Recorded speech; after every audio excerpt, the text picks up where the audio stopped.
6h30, 9h, les matins de France Culture. La Guillaume question Erner. du jour. Marguerite Caton, bonjour.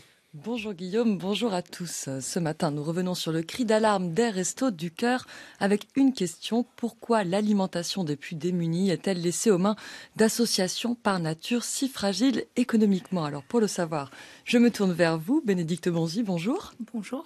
Vous êtes chercheur associé au laboratoire d'anthropologie du politique de l'EHESS et l'autrice de La France qui a faim, paru aux éditions du Seuil en 2023. Alors dimanche, les Restos du Cœur ont annoncé qu'ils allaient limiter, faute d'argent, leur distribution et qu'ils craignaient à court terme de devoir mettre la clé sous la porte. C'est à cause de l'inflation? Alors, la question de l'inflation, ça fait partie d'une des conséquences, mais le problème, il est plus grand. On peut souligner que l'aide alimentaire est devenue la façon de s'alimenter de millions de Français.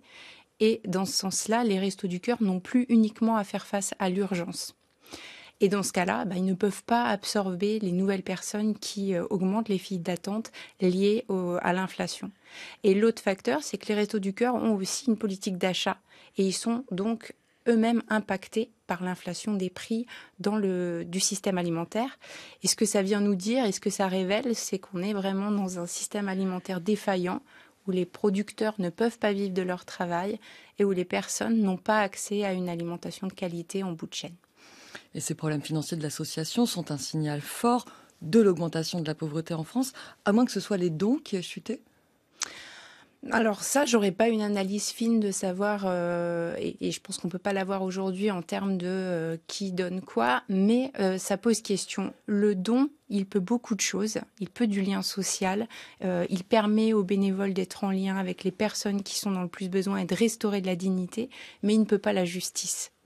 Et si on continue au niveau de notre système alimentaire à acter que l'aide alimentaire fait partie de ce système alimentaire et que c'est normal que des personnes en soient réduites à ça pour s'alimenter, d'une part, on n'est plus du tout dans l'esprit Coluche qui nous disait c'est pas normal que dans le pays de la bouffe, il y en ait qui n'aient pas assez à manger. Et d'autre part, on met à mal tout notre fonctionnement au niveau de notre politique alimentaire en France. Du côté de la puissance publique, l'aide alimentaire est à la charge des communes, je crois. Comment s'organise-t-elle et pourquoi est-elle insuffisante? Alors, l'aide alimentaire, elle est répartie et elle est déléguée en fait à plusieurs acteurs. Les associations jouent un rôle très important, mais les communes sont aussi souvent les premiers interlocuteurs des familles qui sont en difficulté. À savoir que globalement, ils vont pouvoir aider uniquement les familles qui ont leur titre de séjour, etc. Tandis que les associations, et notamment les Restos du Cœur, vraiment, elles vont pouvoir aider tout le monde, même les personnes qui n'auraient pas de papier résidant en France. Sur ce que peuvent les communes, c'est en fonction de chaque commune, elles vont développer des choses différentes. Elles peuvent développer des épiceries sociales, elles peuvent développer des colis d'urgence, elles peuvent donner des bons alimentaires pour que les personnes aillent, elles, même s'acheter directement les produits dont elles ont besoin. Et on oublie souvent en fait le rôle des collectivités qui est fort pour permettre aux personnes qui en ont besoin de s'adresser à quelqu'un en premier lieu. Et dans les textes, est-ce qu'il existe quelque chose comme un droit à la nourriture? Alors, c'est plus compliqué que ça. On va dire qu'au niveau international, la France, elle fait partie de la Convention internationale des droits de l'homme et à ce titre-là, elle devrait respecter et puis faire tout ce qu'elle peut pour mettre en œuvre le droit à l'alimentation. Mais comme c'est pas un droit opposable, aujourd'hui, c'est selon son bon vouloir. Et on va dire que dans les choix politiques qui sont faits, on est plutôt dans une façon, en fait, de donner du pouvoir d'action au capitalisme et à ceux qui ont des moyens économiques, plutôt que d'assurer une politique plus juste au niveau de l'alimentation qui permette l'accès à l'alimentation et qui permettent aussi de sortir peut-être l'alimentation du marché et des spéculations en cours. Pourquoi l'État fait-il le choix de déléguer aux associations? C'est parce que c'est plus économique peut-être. Je voyais les paroles de Gabriel Attal en 2019. Il disait « Si l'État gérait ce que font les 70 000 bénévoles des Restos du Cœur, cela coûterait 200 millions d'euros par an. Les associations représentent des coûts évité pour l'État. Donc c'est un modèle économique. C'est un modèle économique, ça ne leur coûte pas cher et ça ne leur coûte pas cher parce que au niveau des bénévoles, c'est du travail gratuit. Et ce travail de qualité qui est fait gratuitement, finalement, il interroge et il interpelle parce que c'est une forme d'utilitarisme. On utilise les gens à d'autres fins que celles qu'ils voudraient avoir eux-mêmes.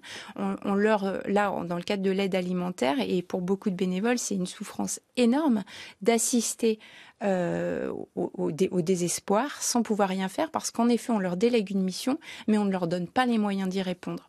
Et quand les Restos du Cœur se disent là, il faut qu'on tire la sonnette d'alarme, on peut se dire que la situation elle est extrêmement grave parce que un héros, il vient pas demander de l'aide s'il en a pas besoin.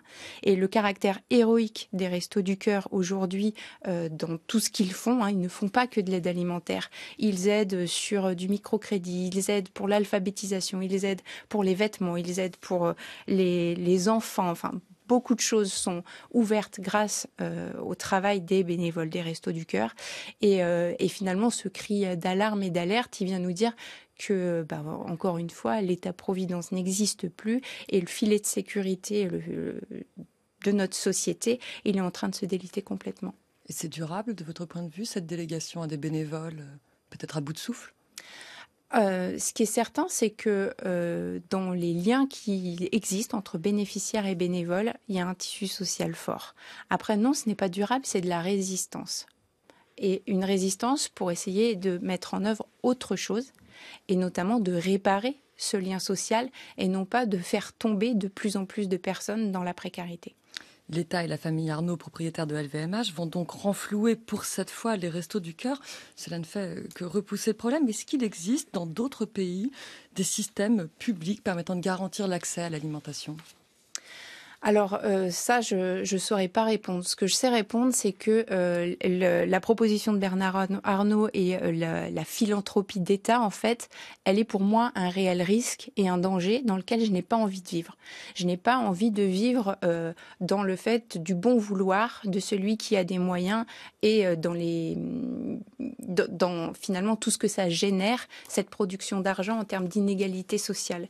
Et ça, c'est important de l'avoir en tête. C'est-à-dire que Paul Veyne y décrivait dans la Rome antique le temps des évergettes, c'est-à-dire on donne en opulence et en fait ce don il est ostentatoire.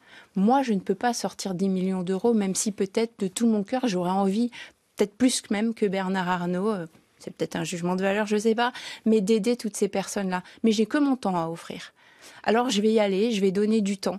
Et par contre, sur les médias, on ne va pas saluer la générosité un par un des bénévoles des Restos du Cœur, mais on va souligner ces mécènes qui vont décider en fait de la politique alimentaire et de quand, comment et quoi pour ce que mangent en fait les plus démunis d'entre nous, tout en ayant une incidence forte sur le système agricole. Et ça, il ne faut pas l'oublier. Je vous remercie beaucoup, Bénédicte Bonzi. On parlera une prochaine fois, j'espère, du système agricole et peut-être d'une sécurité sociale alimentaire. Je rappelle le titre de votre ouvrage, La France qui a faim, paru cette année au Seuil.